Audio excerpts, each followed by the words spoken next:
The following presentation is brought to you by the Realm Network.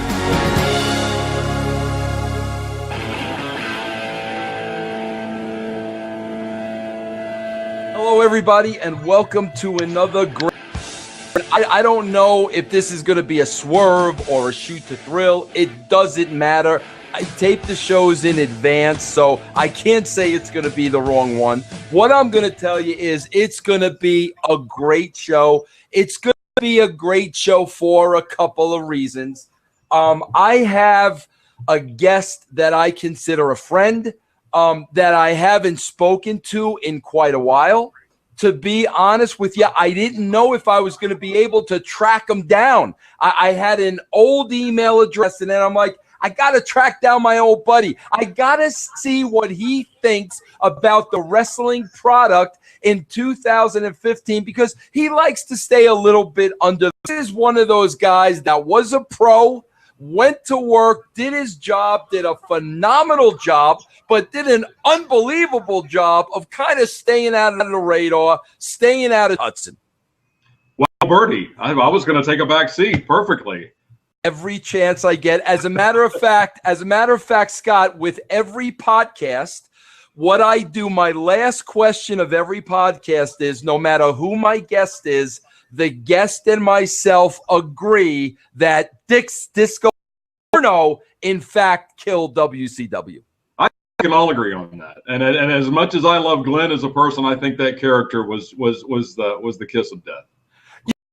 Bro, the voice, Scott. You got the Vince. You always have that voice as a kid. Did you know that? You know what? Whether it's voiceover work or commercials or acting or being a sports broadcaster, you got that voice, bro. Oh, well, that means a lot coming from you, Vince. But I'll tell you, I grew up in deep South Georgia, so until I really put my mind to it, I had a Southern accent that you probably needed subtitles to hear me talk sometimes because I was that Southern, that hickish, and I worked at it a lot, recording myself on one of those little record and play things from JCPenney, on a cassette tape. Just to, at some point, I wanted to do something like what we did in WCW or do radio, and I did radio forever in the 80s. So I worked at it, but the voice, I guess, that's just a gift, I guess.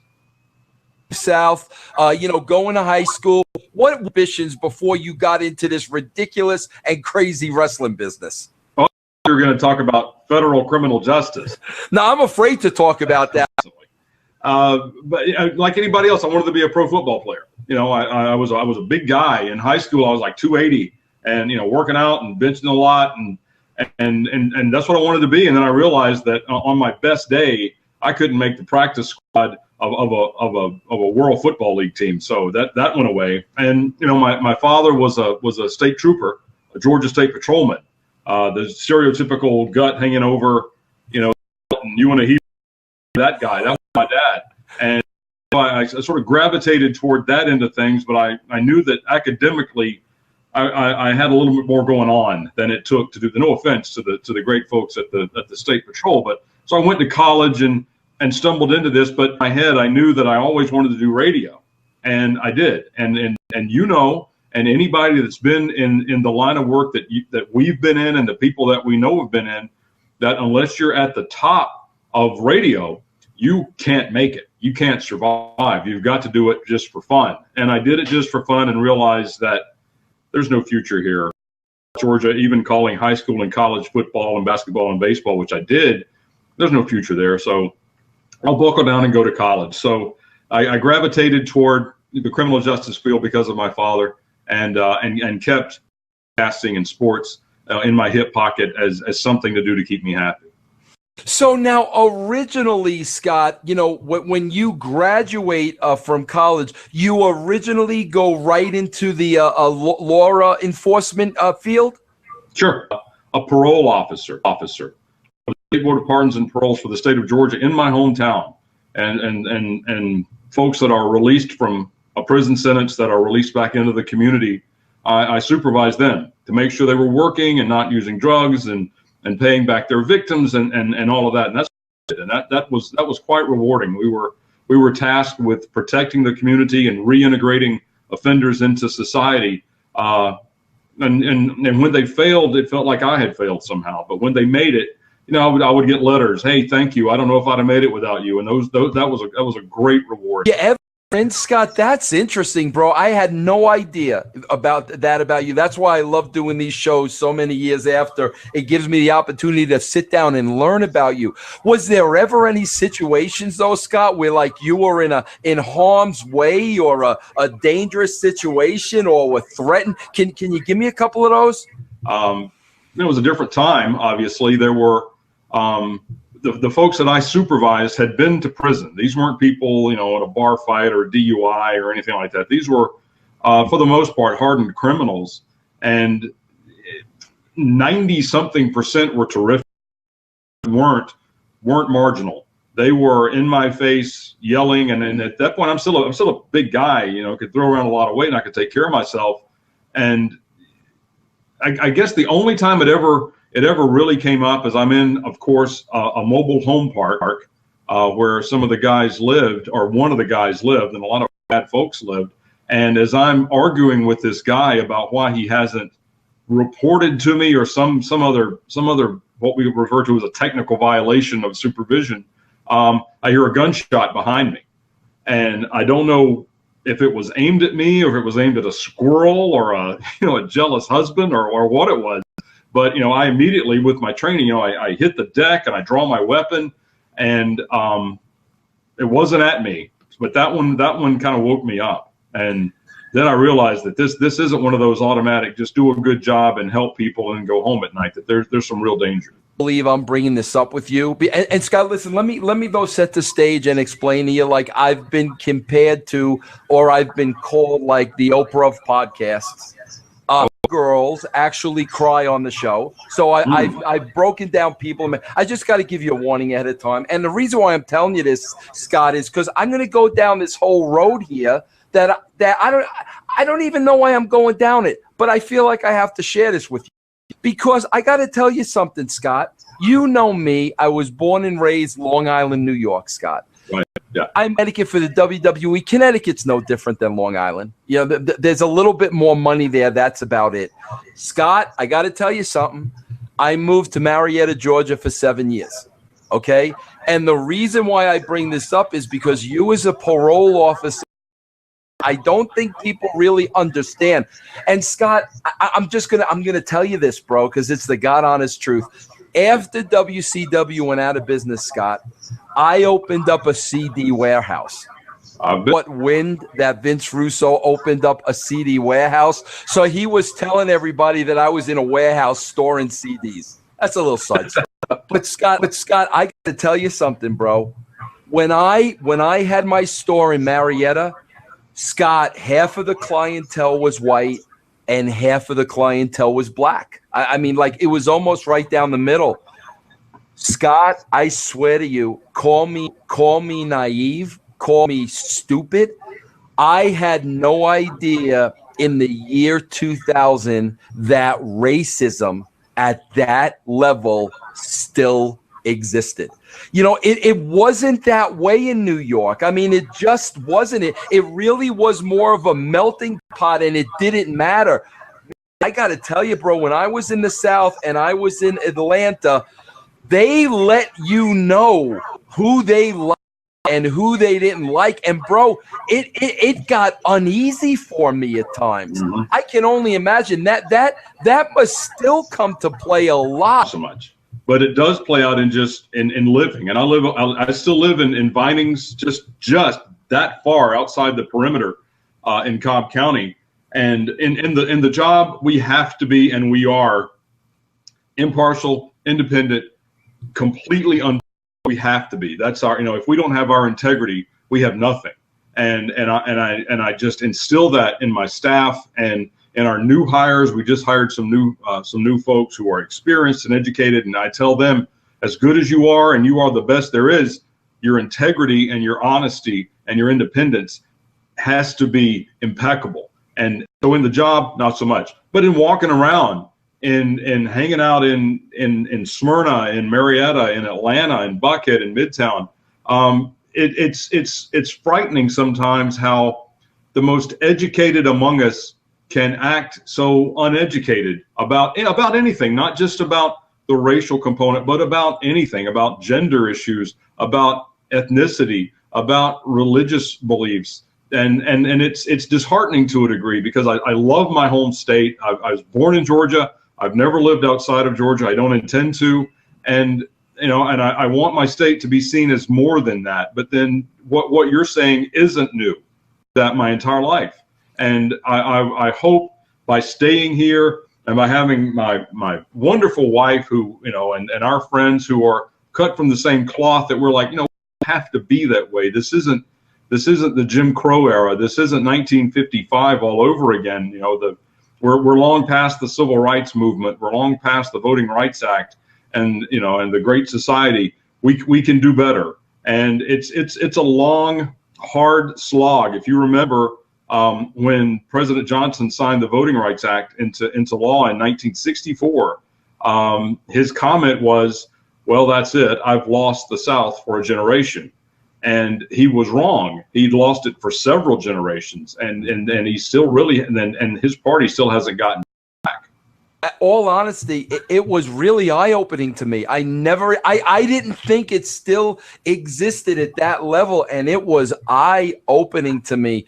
My son, Will, he still lives. He moved back to Atlanta, so he's there, and I worry about that, because it was so. Just so clear. It was on the surface. But anyway, let's go to a lighter topic. Please. I would have to think, Scott, you're an athlete playing football. So now I'm going to jump to a safe assumption, growing up on Georgia Championship. I remember, and I tell the story a million times, the first time I ever came across wrestling on television, the very first time I was blessed that in front of me was Captain Lou Albano, Handsome Johnny, Luscious Johnny, and I was hooked. I knew what wrestling was. I loved these characters. I was sold. Did you have that moment? Was it an individual? My grandfather, Hudson, who has long since passed away, and my uncle, Don Dawkins, who is still with us, and just saw him last weekend, actually. His wife, my aunt, had passed away, unfortunately, and I saw him. And they were integral. And as I would go to my grandfather's house, my grandparents' house down in Cuthbert, Georgia, and for Thanksgiving and Christmas, you know how you do with your grandfolks. My grandfather had a television in his bedroom and 2 recliners. And after, that dinner on that Saturday, when we were down there, it was like, "Scotty, come on back. Let's watch some wrestling." And we'd go backstage. There we go. and dial up Channel 3 WRBL in Columbus with Jim Carlisle on play-by-play and Fred Ward on color, who was the promoter as well as the color guy, and a much better promoter than a color guy. But he had it was Georgia Championship, and it was that same troop of guys. And the one that hooked me, something about the guy, was Bob Armstrong. It was before the Bullet and before all of that. And before his kids were probably, about my age. So there was none of that. It was just something about him, the fighting fireman from Marietta. And he was in shape, obviously, not some big jacked up, gassed up guy, but he was in shape, and he something about him grabbed me. And over the years, I've gotten to work with him several times, and I never failed to thank him for being the one that drew me in. Bullet Bob. And bro, listen, Scott, you talk about a man's man. No, man, Road Dogg used to tell me stories about his dad, and I used to think this man was a superhero by night. Mm-hmm. That's the way he came across. Now, Scott, at that time, were there any aspirations at all to become a part of this crazy business? Oh, absolutely. I decided, because I'm 5-6 years old, I thought, well, I am way too small to get in there with these guys, but those midgets are, they're not. Bro, you the growth spurt, and I thought, well, Haystacks Calhoun is kind of, but that was, that was it. And this would have been 1970, 71, 72. And how does that door open up for you? Well, I said I was in radio, And I was never not a mark. From the minute Bob Armstrong pulled me in 1970, sitting on my grandfather's recliner in Cuthbert, Georgia, watching Channel 3 out of Columbus, I was hooked. It never went away and still hasn't. But as I did radio and parlayed that into doing college and high school athletics on the radio, when I moved to Atlanta, and I've told this story before, I moved to Atlanta with my career back in the late 80s. And my best friend is Stephen Prazak, who worked for ECW for a while. And he and I would go to these independent shows around Atlanta. You know, the WCW shows back then, before you and I were anywhere close to it, they were all free. You know, it was the TV tapings in Center Stage and Montgomery and Anderson and Gainesville and Dalton. So we wanted to see something different. We'd find these independent shows. Went to an independent show after 1989, and the ring announcer butchered everyone's name. He had been given a card with everyone's name and literally couldn't read the correct name. So when it was over, I went up to the promoter, Joe Pedicino. I don't know if you know Joe. He had the hot wife, right? Okay. Yeah, I went up to Joe and I said, I don't know what you're paying this stiff, but I'll do it for nothing. And he said, you're hired. And the next week I did an independent show, and he said, you've done this before. I said, I actually haven't, but I've been doing radio for almost 10 years. He goes, well, let's talk. Come down to the TV station on Thursday. I taped this 6-hour wrestling block for Channel 69 in Atlanta. Let's see if we can work something out. And that was it. And I was in after that. At the time, right, Scott? Well, I'm looking for something to do. Yeah, I was a parole officer with the parole board here in Atlanta. And by that time, I think I might have gotten into mid-level management working out at the state capitol. But it was, I wasn't looking for something to fill my days. I was soon turn into a full-time job with to the Global Wrestling Federation on ESPN. Even that wasn't a full-time job. I never left my job to this day. I've never left. I mean that I know. I thought maybe you got that job after you started in wrestling. No. That's been the case since 1985. This is my 30th year in law enforcement and criminal justice. How do you segue now? How do you make your way to WCW? Well, the whole time we did Global, I was doing the North Georgia Wrestling Alliance, which is also Joe's promotion. He was doing both. And I started doing that in 1990 with Stephen Prazak as my color. And Global came and went, famously, and then went away. And by luck would have it, or as luck would have it, rather, by this time I've moved over to the feds. I was lucky enough to get hired by the U.S. District Court here in Atlanta. And again, the fate on me, I became Employee of the Year for 1995. And we had it's like any other job. You have your end of the year award ceremony, Christmas luncheon, the whole drill. And so we're at this restaurant and they make that announcement. And I get my award. I had no idea it was coming. I thought, this is fantastic. I sat back down at my table. My coworkers, my friends, like, hey, way to go. Well earned. The maitre d' comes up to me. Are you Mr. Hudson? Yeah. And he goes, you have a phone call at the front desk or at the maitre d' stand. All right. It's unusual. Who would be? So I go to the front desk. I picked up the phone. I said, this is Hudson. I heard, yo, Scooter, this is DDP. He said, I got somebody who wants to talk to you. Hand off to Eric Bischoff. And Eric says, Scott, we've got a position. I've seen your work in North Georgia. And I had known Paige and Canyon, God rest his soul, and Disco was over at Canyon's apartment. And they had put in a good word for me. Eric watched the tapes and said, we could do something with this guy. And he brought me in. So I got my award for Employee of the Year, sat down, picked up, and got a phone call from Eric Bischoff saying, hey, come audition with Bobby Heenan. Scott, I'm going to ask you an interesting question now. Listen, I've interviewed a lot of people on the show, really a lot of them. And Scott, I gotta be honest. Out of everybody I interviewed, I think it's fair for me to say that you probably are the most intelligent person that has been on the show. Now, listen, granted, I've had Disco Inferno on the show. Like Sanders. As a matter of fact, Scott, guess who I had on the show today? The Juice. The Juice was right up there with you and Ed Ferrara. Ed Ferrara, I think, is a genius. Bro, you're an intellectual guy. You're a very smart guy. You have a great career. You're the Employee of the Year. But yet, the wrestling business that can be moronic at times, can be sophomoric at times, can be ridiculous. You're drawn to this business. Why do you? Bro, it's almost like you know Scott Hudson, criminal defense lawyer by day, and where do you think that comes from, bro? Well, you hit it. It's being a mark. I made the decision to get into the criminal justice field and go to college for 1,000 years and write papers and do research and spend hours in the library. I made the decision to do that. Wrestling chose me. As I'm watching wrestling and I'm falling in love with the sport from 1971 forward, it was I didn't have any choice, and I couldn't let go. I tried. I had a girlfriend back in the early 80s who wanted nothing to do with wrestling. And I can't say that we split up because of wrestling, but we split up because of wrestling. But it was because I didn't want to go out on Saturday night because that was WCW Saturday night. It was TBS. I couldn't miss that. Was it? It was the escapism. I had a really rough childhood. I mean, I've talked about it before, and it was rough.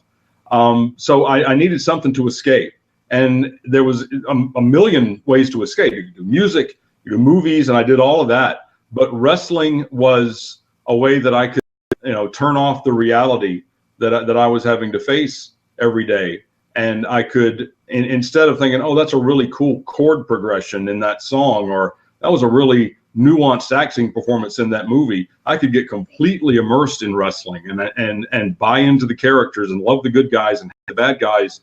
And I vividly remember back in the mid 70s, just hoping beyond hope that the referee would come to his senses and actually, get so obviously cheated. And I don't know how to describe it, but just that nuance of I'm in. That's me in that ring. And forget the fact that people have said that I look more like Bill Watts' kid than Eric does.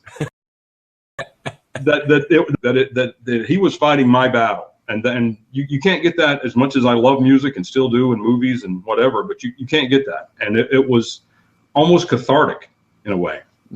Okay, start working with Eric, and now this is right before. This is like 94, 95-ish, right before the NWO boom and Eric Bischoff blows up the wrestling business. Right. I got it. Now, Scott, listen, you giving me your history and knowing what you grew up in, knowing that, Bullet Bob Armstrong and, Bill Watts, and watching all that, all of a sudden now, Scott, almost like overnight, wrestling becomes a whole different color.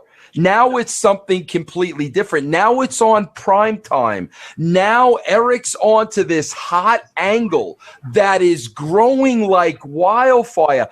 Your personal experience, Scott, walk me through time. As a guy that was a fan his whole life, what did you think about the change? Did you think that it was going to have legs? Did you like it? Did you not like it? Walk me through that change in the business at WCW. There were a lot of, and if you remember, you were still in the WWF at the time, but when Eric got brought in, he was the C-team announcer. He was me.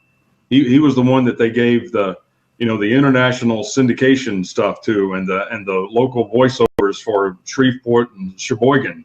And out of nowhere, when I guess it might have been, to bring it full circle, it might have been when Bill Watts was let go, they looked for someone new, and Eric, just by the pure his own internal drive, did the spot.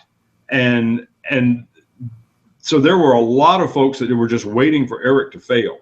And I remember Eric, and I'm sure he's told you this story before, that when he met with Ted Turner, okay, now Eric, congratulations, you're running the wrestling company. Tell me one thing we can do to beat Vince. And he said, well, we need to have a live Monday night show opposite Raw, because Raw is hot. And Eric thinking, well, that'll never happen, but if I shoot for the moon, maybe I can settle for a couple of stars. And Ted was like, okay, let's do it. And Nitro was born. A comment from Eric. So to watch that genesis evolve into what it became, it was almost surreal because I'd been a fan forever. I had been through the halcyon days of and Jerry Lawler in Memphis and finding ways to get tapes of that so I could keep up with that storyline. And Hulkamania in the mid to late 80s. And what in my mind to that point was the best year in wrestling, which was 1989, which was Ric Flair and Ricky. And then when the WWE sort of went south in the mid 90s after the trial in New York, and when as much as I love Brett and Shawn, they're my two favorites of all time, it just wasn't as popular. As you knew that as good as 89 was, as good as 87 was with WrestleMania 3, as good as Lawler and Kaufman was, and as good as Zbyszko and Santino was at Shea Stadium, this was going to eclipse it all. This was going to be the one that either killed the company or the one that people remembered for years and years and years. And famously at WrestleMania this year, they were still angle, and it's been 20 years. And at the time, I wouldn't have taken $4 that it would have been that. I thought, okay, well, this will be fun for a few months. I'm glad I'm here to see this because I love Scott, love Kevin, and they were fun to work with and good talents, and I enjoyed I sat back every day with my mouth wide open and my eyes wide open thinking, this is really happening. Vince, we would do on sales for Saturday night tapings. And these Saturday night tapings are in, Anniston, Alabama, and there would be lines around the building to buy tickets for a Saturday night taping when we saw an awful lot of, Mean Mike and Tough Tom, doing jobs to Doom. They were waiting in line and selling out halls to watch a TV taping, selling tickets to a TV taping. And that's when I knew when we would do those on sales on the Saturday night show and make the announcement. When we would wrap that segment, I remember looking over at Legend or at Dream or whoever was doing the show, and I thought, do you realize we just sold tickets for a TV taping? And that was amazing. And when that was one of the light bulb moments for me. I enjoy the angle, but I'm a fan. I enjoy everything. It's just a matter of degrees. But when I saw the people getting behind it that much, I knew we were onto something. Let me ask you your opinion on this. Listen, and Scott, I'll tell you on the other side of the coin. I was at that time, I was kind of the third wheel, but not even a third wheel, Scott, not even the training wheels. Cornette and Pritchard were writing the television. Mm-hmm. And I was sitting in with them, but I was keeping my mouth shut, not saying anything, But while they were writing the show, I was sitting there and I was saying to myself, "Do you guys not know this is horrible as you're writing it?" And Scott, I was at Pritchard's house, and I remember, Scott, I was there, and I'm like, "We're done.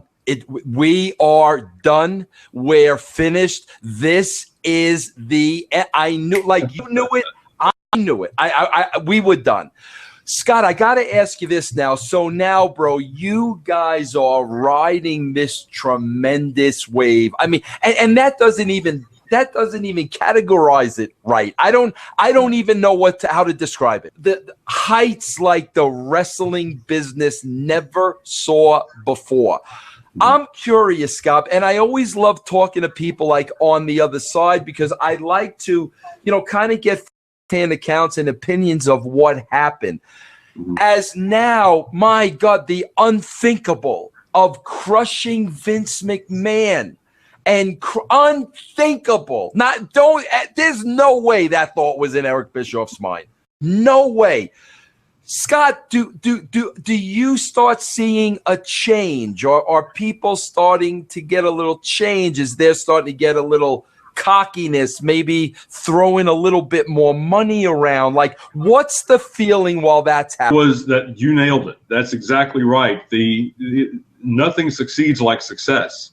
And when the NWO took off after Bash at the Beach '96, when Hogan came out and joined with Scott and Kevin, and the angle really took off.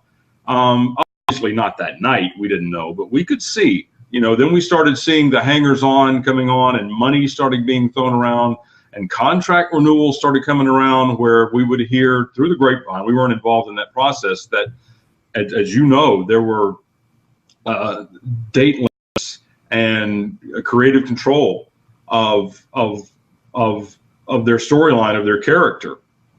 That's untenable in a business where, putting your career and your character in the hands of the booker or the committee is imperative to making the product work, because the booker sees everything from the big picture, from the top all the way down to the opening match, and all you're seeing is, well, I'm not doing a job to him, not knowing what's going to come 2 months down the road of the pay-per-view or what's going to come tomorrow night of the TV taping. Talent able to dictate what happens to their character and how many dates they work. We knew, and I can remember having these conversations with Tony Schiavone and with TNA, who are equally as smart as I am about this business, sometimes smarter. That was their take, that this can't last. It's either going to have to change or it's going to blow up one day, and it blew up. Almost like, Scott, listen, things obviously started changing creatively at the WWE, but it's almost now, not only was it that, it's almost like WCW may have started to become their own worst enemy. So maybe it was a combination of the two. Does that seem accurate? Well, it didn't help that the WWE launched Stone Cold Steve Austin, and after a couple of fits and starts, the Rock character, and that was really all you needed. And the fact that WCW, we were starting to shoot ourselves in the foot, the business aspect of it. And you hear a lot of guys talk when they're doing podcasts. I'm sure you've had somebody on your show say it before, that this isn't a sport, it's a business. And when the business goes south in a hurry, and that's what happened to us. The business overtook the entertainment / sports aspect, the wrestling aspect of what we were doing. We were no longer world championship wrestling. We were like, how you look at like individually wrapped slices of cheese, and it doesn't say it's cheese, it says it's cheese food. Or we were to wrestling like individually wrapped slices of cheese food is to cheese, just a poor, pale knockoff of the real thing, and it's a shame because the real thing is so good. Let me ask you this. So what do you think, what do you think was the, I don't want to say the final nail in Eric's coffin, because Eric's never going to die. He's too good and too creative. So it wasn't that, but what do you think it was then? What led to the termination of Eric? Was it that, the ratings, had all of a sudden bottomed out, or was it all of a sudden that payroll, caught up to them, and it was a matter of, oh my God, we spent how much money on wrestling this year, and this was our return? What do you think it was that ultimately ousted Eric from the position? I won't badmouth Eric. I love Eric. I would follow him into battle today. In May of 2015, I would if he wanted. But I think what happened to Eric, things were going great, and when you are being able to give out big contracts and anything the guys want, anything the talent asks for, give it to them. They're making us money. We're making $60 million in profit in 1998 or whatever year it was. And sure, yeah, you want this, you want first-class trans, sure, you want limited dates, sure, you want creative control over what your character does and who you lose to on television or pay-per-view, sure, if that's what it takes to keep you here and not have you go to the WWF. I think Eric was just too nice. Not something he's accused of too often, but I think he was just too nice, that he wanted to, help the people that had gotten him to success. He wanted to share in that largesse by, giving them good contracts, anything they wanted. And wrestlers are wrestlers, as JJ famously said, they're like seagulls. And that's what happened. Eric didn't get worked. Eric knew exactly what he was doing. And to this day, he will tell you he knew what he was doing. He did. But at the end of the day, I think Eric was a victim of his own politeness. Is that Eric calling? Yeah, can you imagine? Yes, I worked very closely with Eric.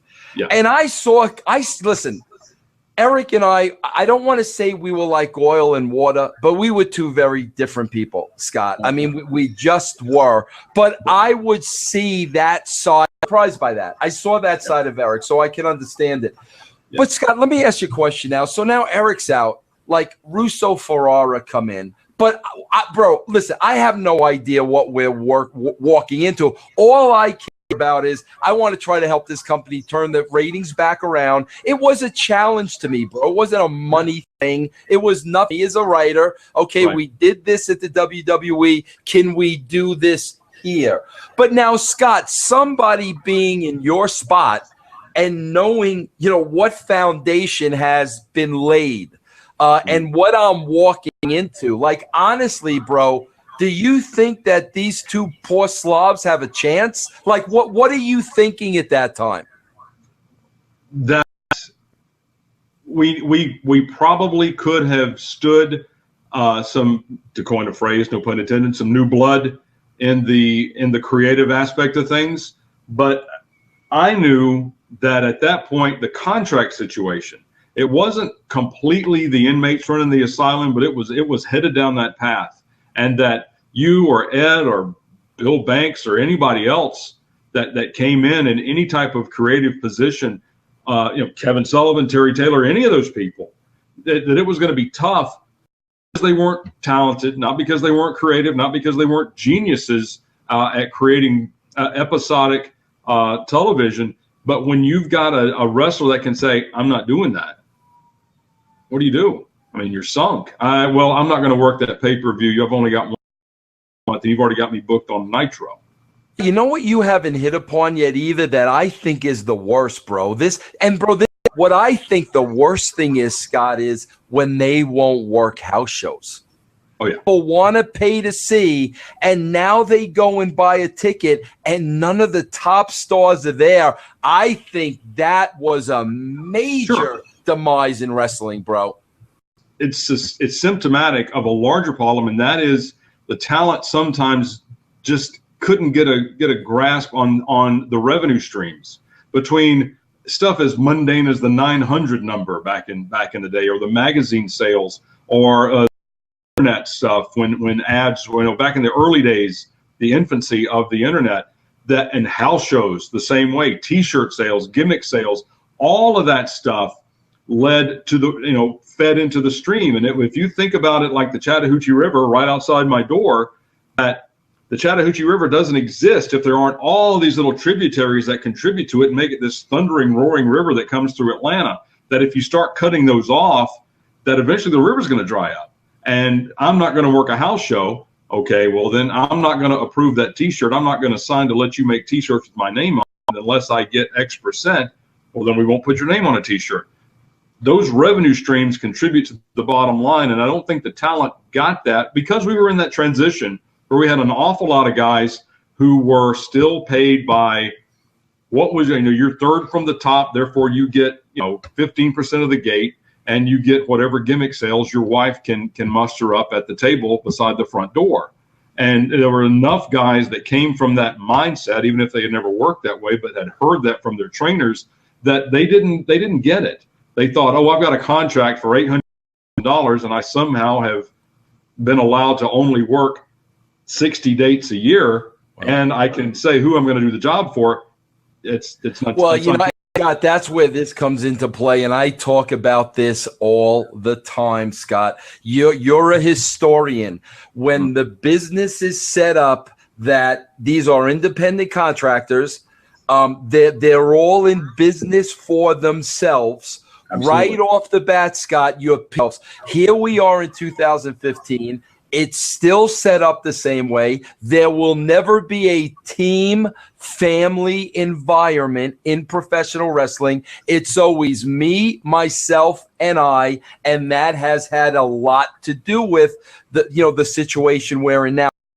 I have to ask you this, though. You never, though, in your wildest dreams could have believed, okay, this gravy train is shutting its doors in 2 to 3 years. You could not have believed that, Scott, could you? No, I didn't believe it. When we got the word that the Panama City Beach show was going to be the final Nitro, and it was going to be half Raw, half Nitro, you know how that all played. I didn't believe it then. I didn't believe it on the plane. I thought something was going to happen, that Vince was going to buy us out, and that somehow Nitro would be back on the following week. that I was going to hear when we got to Panama City Beach. Okay, we've worked it out. Next Monday night in Jacksonville, here's your ticket. That's what I was thinking was going to happen. And, when we got there and we realized this really was the end, that was tough. When they brought us in, I don't know if you were there or not, but yeah, bro, I was talking to DeMott the other day, and DeMott basically told me like they went to the tapings, and all of a sudden there's like WWE signs up everywhere, and this one got his own room, like, and I said, you mean to tell me you did not know till that day, and now you're confirming the same story? Yeah, I can't say that.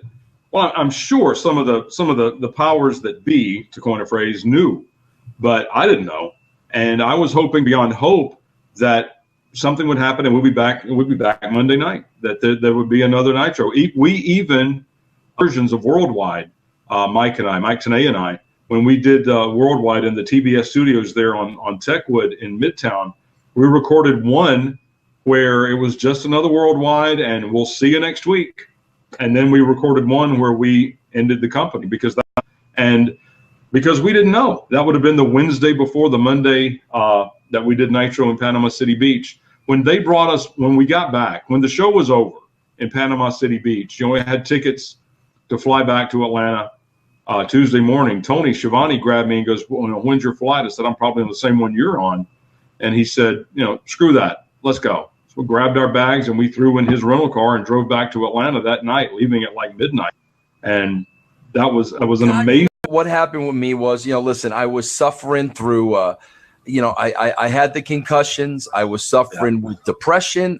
Meanwhile, I'm hearing every week that they're looking to sell the company. So I was like, you know what? I'm not going to put myself in harm's way and put myself online. When they're trying to sell the company, they don't even give a crap about anybody that's working here.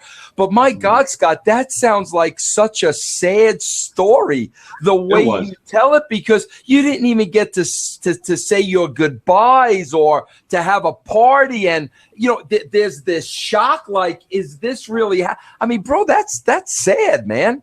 That was Monday night, and I think it was the following Thursday they had everybody that was an employee of World Championship Wrestling, not an independent contractor, but an employee, and I was an employee, show up, and they officially fired us. They took away our IDs. They marched us through the log cabin facility. We turned in our IDs. We had to sign some kind of non-compete thing, and they were going to pay us 1 month of our full salary for every year we had been with the company, or something like that. And it was so it was like Pink Floyd The Wall, where the kids are marching in lockstep, place where you had to sign away that you're not going to compete with WCW for 6 months. And that was sad. You think Panama City was nothing compared to how sad that day was. Scott, was there never an opportunity at WWE for you? Was there never a call? Was there? Oh, sure. What happened? Washington. I was done. I had a career. I had my wonderful wife. I had my then young daughter. And, I was fine. I had a job to go back to, a lot of work. I was back to working 40 hours a week. That was all right. And out of nowhere, I get a call from Jim Ross. Well, we're going to be here in Atlanta, and we want to interview everybody with WCW, just to touch base and see if there's any interest from either side about working with you. So, okay, cool. So my time to meet with Jim, who was handling the announcer portion of things, and referees and other non-in-ring talent, was whatever day at whatever time. But we met at the Ritz-Carlton in Buckhead, right there at Lenox Square and Phipps Plaza. And I went and I met with Jim in this suite, and I walked in and I just said, I don't want to waste your time. I have no interest in this. I appreciate everything. I appreciate the offer. But honestly, I just wanted to show up and talk old Mid-South and UWF with you. And he goes, that works for me. And so Watts and Eddie Gilbert and, the Kolofs and Dr. Death and Terry Gordy for an hour. It was great. And that was it. And 4 or 5 months later, I get a call from Kevin Dunn, and calls in my house and says, we want to talk to you something with us.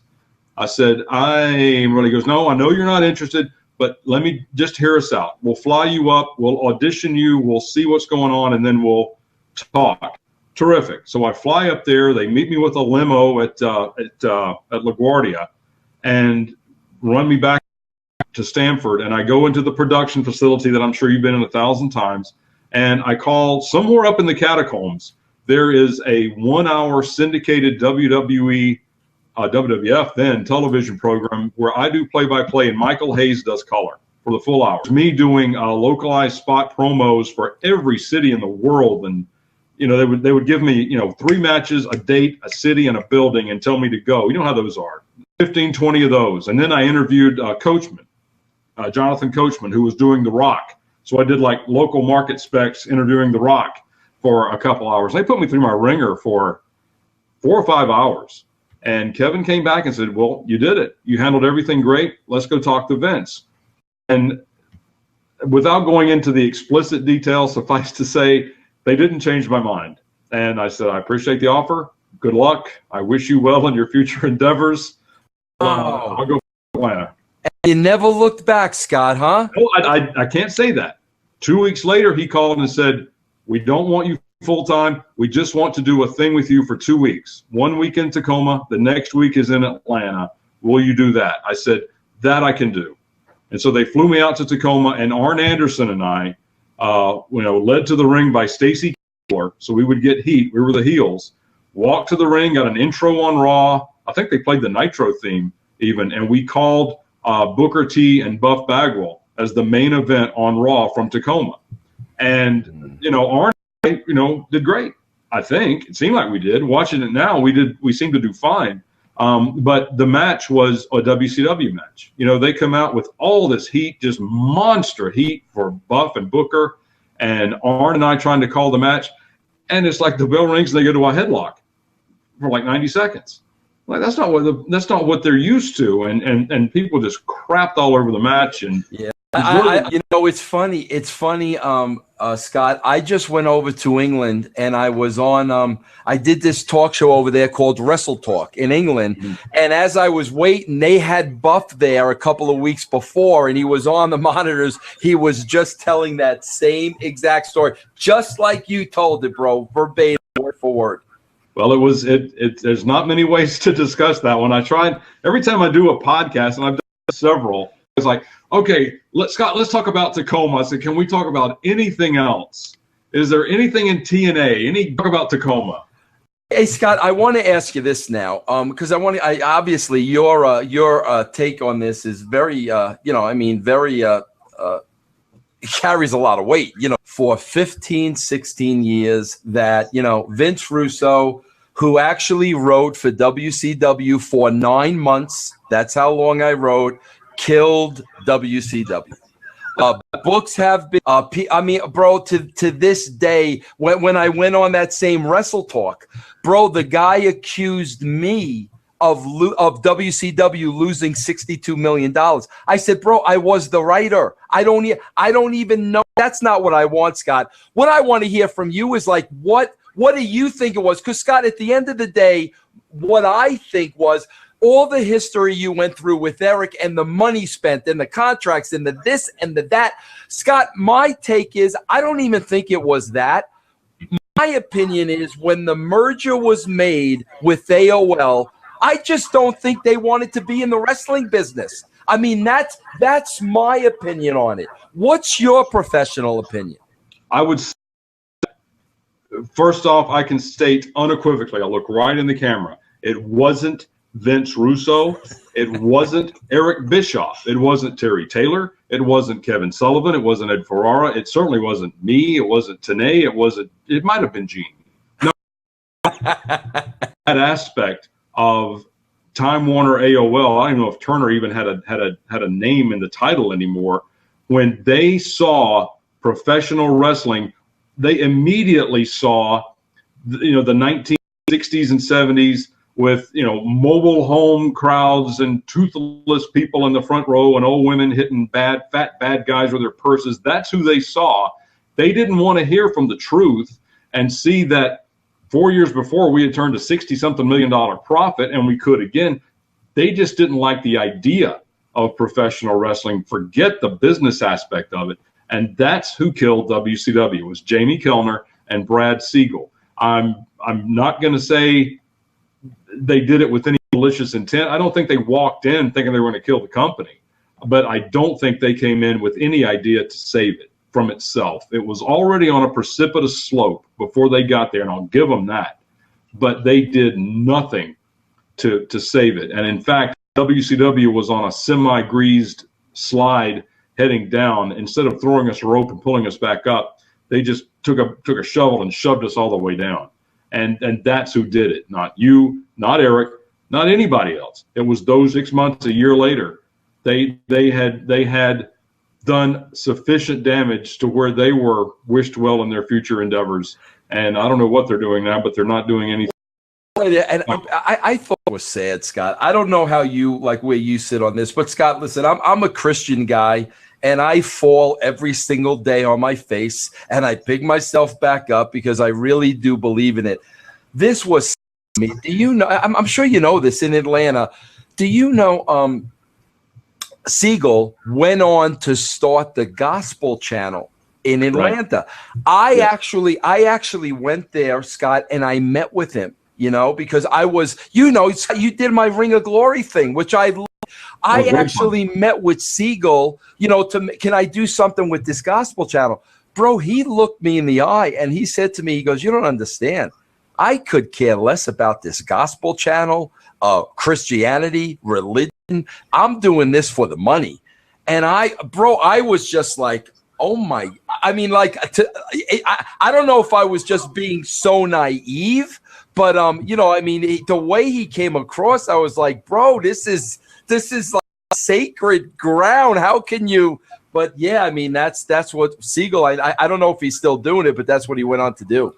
I don't know and don't care. People lost their jobs that Tuesday morning after that Monday night in Panama City Beach, and a lot of talent never got another shot to be on the main stage again. Do you still follow the product? Oh, yeah, absolutely. Okay. And Scott, it's so hard for me because I get you're bitter, you want a job there. So, since they won't hire you, you're going to rip it. So it's so hard for me to give my opinion on the state of wrestling.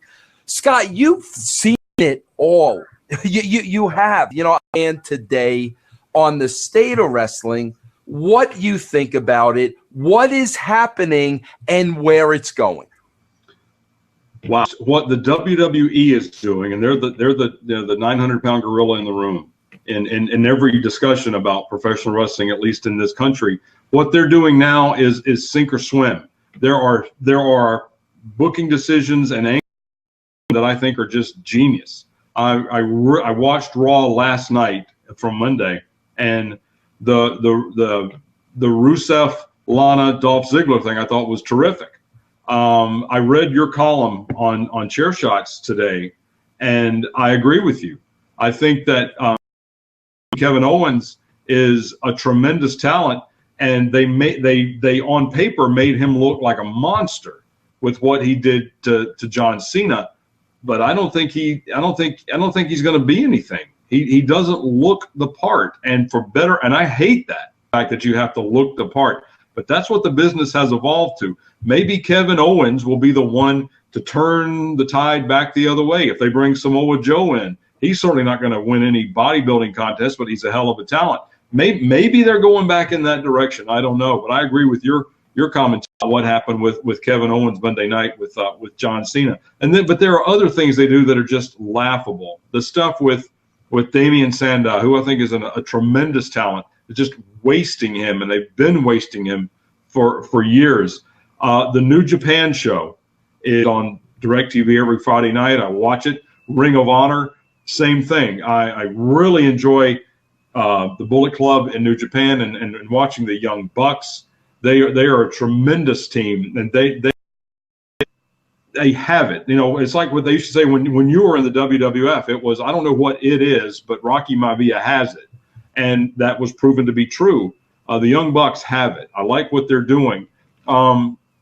But I guess the part that bugs me the most is this one. We're all running hot and heavy when the Monday Night Wars were at their peak. Raw and Nitro, some nights it was them for 88 weeks or whatever, it was us. There were roughly 9 million people every Monday night watching wrestling, watching one or the two of us. Well, then we went under. It happens. It's business. God bless America. We go away. Well, now the WWE is doing fantastic if they can get 4 million people to watch Raw. Well, those people didn't die. Not all of them, anyway. Certainly not 4 million of them didn't die. So where did they go?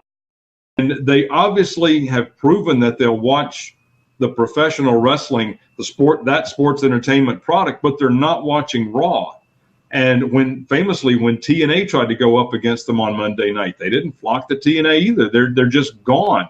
And something killed that fire in half of the audience from 1998 to 2015. I wish I knew what it was, because then I would bring you along and we'd go be gazillionaires somewhere. Scott, I'll tell you, the casual audience is gone. Scott, you growing up in the business, growing up in the business, the casual fans be a certain thing. They expect wrestlers to look a certain way. The pageantry, the characters, the storyline, that's what they expect wrestling to be. You know, Scott, you saw this fiasco, in the Royal Rumble. Mm-hmm. At some point in time, Scott, the WWE has started listening to the internet wrestling community because they have the loudest voice, but they're the smallest portion. Scott, sure. Wrestling, as long as wrestling's in the title, they're going to watch it. And you know what? They'll tell you how bad it is on Tuesday morning. Stop going after the television audience, the normal people. Scott, this is what scares me, because this is what I see happening. I want to hear your take on this.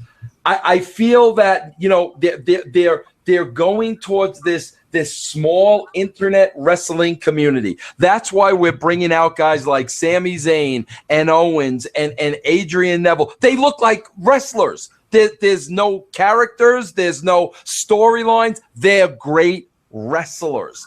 The casual fans don't about great wrestling. They want to be entertained. I feel that wrestling, and this scares me, Scott, I think it's going to a niche audience. I really do. Kind of like roller derby, used to be, Scott. And I mean, and that's the thing. I sit here and I'm like, you're going to settle for a niche audience when you've got the masses out there? We're not going to make an effort to go out there and get them? I don't understand that. That's the issue I have, bro. I agree, and I'll tell you where I think it started. And first, as a disclaimer, I love these guys. One right after the other individually. I would put them up as people and as athletes and everything. But the folks that came out of the power plant, when you look at the natural born thrillers, when you look at Mike, I think it's just an incredibly talented guy. People like Reno, Sean Stasiak, Chuck Palumbo, Mark Jindrak, all of those guys were incredible athletes, and in the ring were as good as there were. They had it all. The world was their oyster, but they taught them how to bump. They taught them how to sell. To a degree, Sarge taught them how to work, but no one taught them how to get over. No one taught them how to talk. And you've got a company that's got Arn Anderson and Dusty Rhodes and Ric Flair under contract. Teach them how to talk. Teach them how to get over. And that just wasn't done. It was, we'll do interviews tomorrow. Do another 800 Hindu squats. Got to build up your thighs. Do another 600 sit-ups. We got to get you some abs. Go, get your hair dyed or whatever. Get your hair curled. It's all about the look, and it's all about the work. And you don't even have to transition. You don't have to sell. Just spot, have good hair and look good. You don't have to get over. And that's where it started. Not those guys. They did exactly what they were told. And that transitioned to the sport then. And if you look at what the WWE became in the early to mid 2000s up in the teens, that's what they had. Everybody had a buzz cut. Everybody was jacked up. Everybody had a crazy ripped body, or everybody was bald. That was everybody. When you saw someone like Cactus, that's why he stood out. First off, Cactus is fantastic, but he stood out. He didn't have a jacked up, ripped up body, and he had long, scraggly hair and didn't dress like everybody else. He stood out. He could have sucked in the ring. He didn't. He was fantastic. He could have sucked, and he just still stood out, and he might have actually gotten over because he could talk. And that's when it became more about, could you see all 6 abs, and did you have a good tan, and what's your move set? Can you do a triple flip off the top rope and land without killing yourself or the other guy, instead of working a match and telling it in the ring, as they say? That's where the business still are. And you're right about Neville. I love Neville. Great look, fun to watch, but will not get over me. This is what drives me crazy. That's evident when you watch NXT. NXT is supposed to be the training ground. I see great match after great match after great match. I see zero character development. I see that's where they should be getting it. So they develop into these great wrestlers. There's no character development. What happens, Scott? They graduate to the WWE. They're great wrestlers, and there's no character development. Are you going to tell me that Dwayne Johnson or Steve Austin could carry Lou Thesz or Ricky Steamboat? No way. But they got themselves over. They didn't have the greatest bodies. They looked good, but they weren't going to win any bodybuilding competition. They just looked good. Athletes. They didn't look like bodybuilders, but they could talk, and they could get by enough in the ring to entertain the crowd rather than flipping around and being gymnasts. And the sport has not evolved that far, and I don't think it ever will. Thing before we wrap it up, but you'll appreciate this, Scott. Here's another thing that happened. So, continue on with what you're saying. Jeff starts TNA and he starts this X division, right? Right. Scott, I worked. Every one of those guys in the X division came through me. Here's what would happen, Scott, and you'll appreciate this and you'll understand it. They'd spend all day, Scott, going over their match. And when they weren't talking to their matches, Scott, they're walking around the back doing this. You know the deal. Spending so much time memorizing spots, as soon as they go in the ring, the first thing that goes out the window is the character. Correct. Your character, Scott, you should be selling differently. You should be on the offensive differently. Every character should be doing their own thing. They're so mesmerized with knowing their spots. The character goes out the window. So, Scott, what happens at that point? Everybody becomes the same. Correct. And people don't care. And then they lose interest. The people, the masses that I'm talking about, they could care less. What are you going to do in a wrestling match, Scott, that they haven't seen before? Nothing. Like 5 podcasts today, and I got to go do one more for my own channel. Hey, Scott, do you still dabble in wrestling? Ring of Honor and New Japan on TiVo. That's about it. I ask you a question, Scott. Would you ever be interested, or would you ever have any time to even once a week do a podcast? It's and no offense to you, Vince, but I'm old. I'm 50 years old. I'll still be 51 years old. The young kids can have it. I appreciate. This mic, which is studio quality mic. I have, not a studio, but just a laptop with a nice driver on it. And I would do voiceovers for independent wrestling country. They would send me the DVD. I'd plug it in and call it and send them the audio files. They would edit it together. That I kept my foot in it that much. But, I've got a wife who has the patience of Job, and a daughter that I have been lucky enough to watch grow up, and a great career. That I just don't miss the travel. I don't miss the politics of it all. I'm very happy where I am. Look, thinking about from where you're in. You need to start doing a podcast right there from where you are, bro. You would be absolutely phenomenal. We are going to continue this conversation. You never got to leave your confines. Look at me, bro. I'm in my playroom over here. This is where I work out of. Listen, we're going to talk about that, Scott, because you're missed, bro. Come on. It's ridiculous what's happening to me over here, Scott. But everything you said to me today, I miss that. I miss hearing from you. You're an authority on the business. We're gonna have future talks about. Are we open to have talks about it? I want to thank you, again, not only for tonight, bro. I want to thank you for all the years. We got to work together. I'll never forget you doing my Ring of Glory. That meant everything to me. Scott, I always say, man, it's so difficult for good guys to be successful in the wrestling business. I say that there. It seems like everybody who's out on the outside looking in is a good guy. Yeah. You were truly one of the good guys, Scott. I love you to death. I'm glad you did this with me. And I hope you at least will be a recurring guest on my show. Anytime you need me, just say the word. Well, Scott, I appreciate it. Don't go anywhere. I'm going to wrap up. I want to personally say goodbye to you. But everybody, the great Scott Hudson, whether he's 51, 61, 91, or 111, he knows more about wrestling than about 99.9% people on this planet. We just got his wisdom. I'm thankful for it. As always, I thank you for watching the show. I thank you for supporting me, and I'll keep on the rebound.